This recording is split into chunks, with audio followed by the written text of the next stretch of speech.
تقریر اور خطابت کے مقاصد کو سامنے رکھتے ہوئے تقریر اور خطابت کیسی ہونی چاہیے اس پر توجہ دی جائے، اور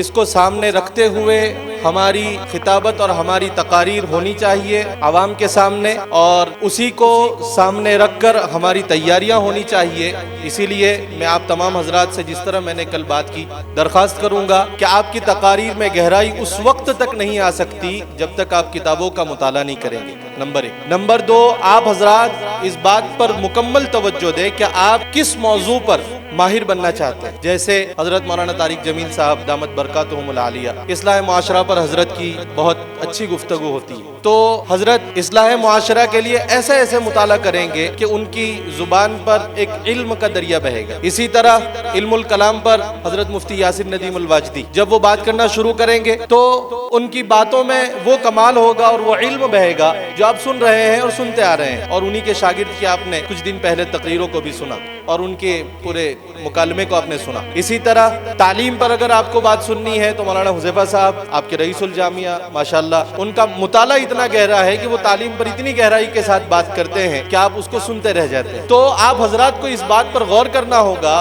کہ آپ کو کس مضمون میں اور کس عنوان میں ماہر ہونا ہے۔